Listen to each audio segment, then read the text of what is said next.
ناظرین کی خدمت میں سلام و آداب. آپ دیکھ رہے ہیں وائس آف لداخ. آج بدھ ہے نومبر کی 19 اور جمادی الاول کے 27 تاریخ. آج کی تازہ ترین خبروں کو لے کر میں سعید ہاشم رضوی حاضر. ناظرین سے گزارش ہے کہ تازہ ترین خبروں اور حالات و واقعات سے باخبر رہنے کے لیے ہمارے چینل کو سبسکرائب کریں اور خبریں آخر تک ضرور دیکھیں. آپ دیکھ رہے ہیں آپ کا پسندیدہ news channel voice of Ladakh.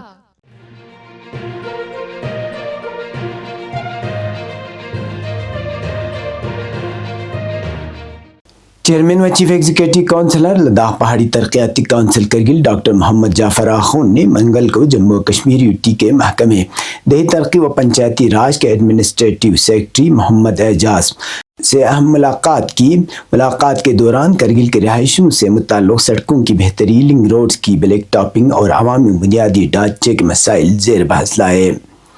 خصوصاً بٹھنڈی، جموں اور ملحقہ علاقوں میں رہنے والے کرگلی باشندوں کے مسائل پر خصوصی توجہ دی گئی. بعد ازاں سی کرگل نے محکمہ جل شکتی کے ڈپٹی ڈائریکٹر اور دیگر اعلیٰ افسران سے بھی ملاقات کی، جس میں پینے کے صاف پانی کی سہولیات، پانی کی سپلائی کے لائنوں کو دیکھ بھال اور متعلقہ علاقوں میں باقاعدہ پانی کی فراہمی کو یقینی بنانے کی ضرورت پر زور دیا. دونوں افسران نے یقین دہانی کرائی کہ مذکورہ مسائل متعلقہ محکموں تک پہنچا کر ضروری کارروائی کی جائے گی.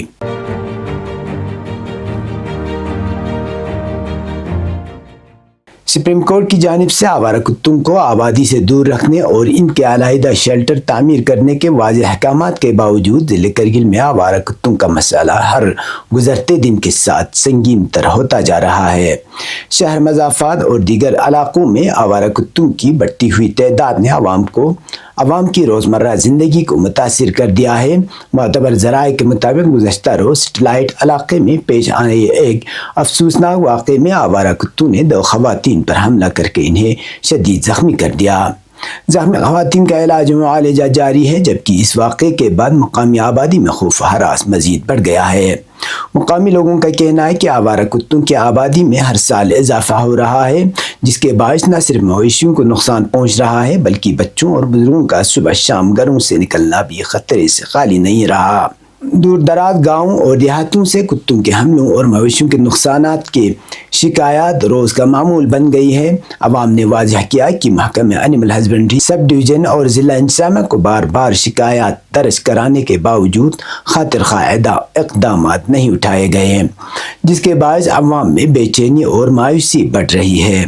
مقامی شہریوں نے ایک بار پھر حکومت اور انتظامیہ سے پرزور اپیل کی ہے کہ ضلع بھر میں آوارہ کتوں کے مسئلے کو فوری اور سنجیدگی سے حل کرتے ہوئے انہیں آبادی سے دور منتقل کرنے کے سلسلے میں مؤثر اقدامات کیا جائے تاکہ لوگ سکھ اور سکون کے ساتھ زندگی گزار سکیں. ماہرین کا کہنا ہے کہ محکمہ اینیمل ہسبنڈری کو چاہیے کہ آوارہ کتوں کے خلاف خصوصی مہم چلائی جائے، ان کی نسل بندی کی جائے اور انہیں آبادی سے دور مخصوص شیلٹر میں منتقل کیا جائے تاکہ مستقبل میں ان کی تعداد قابو میں رہے اور حملوں کے واقعات میں کمی آئے.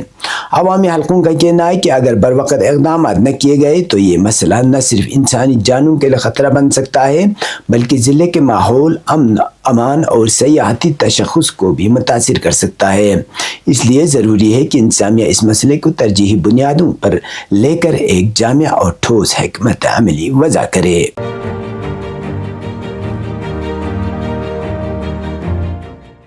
زنسکار سب ڈویژن کے زالہ گاؤں میں KVK کرگل سیکنڈ کے اہتمام سے شدید سرد موسم کے باوجود وزیر اعظم نریندر مودی کے PM کسان اسکیم کی 21ویں قسط کے اجرا کا خطاب براہ راست سنا گیا. پروگرام میں کسانوں، خواتین، نوجوانوں اور محکمہ زراعت کے افسران نے بڑی تعداد میں شرکت کی. سائنسدانوں نے زنسکار کے لیے تیار کردہ زرعی ٹیکنالوجیز، غیر روایتی سبزیوں کی کامیاب کاشت اور نامیاتی کھیتی کے طریقوں پر تفصیلی معلومات فراہم کیں. محکمہ زراعت کے افسران نے سرکاری اسکیموں اور لداخ گرین ہاؤس کے فوائد پر روشنی ڈالی. نمبردار زنگلہ نے KVK ٹیم کا شکریہ ادا کرتے ہوئے کہا کہ دور دراز ہونے کی وجہ سے یہ پروگرام کسانوں کے لیے نہایت معلوماتی ثابت ہوا. پروگرام کے اختتام پر تمام شرکاء نے PM کسان اسکیم کا لائیو نشریات ملاحظہ کیں.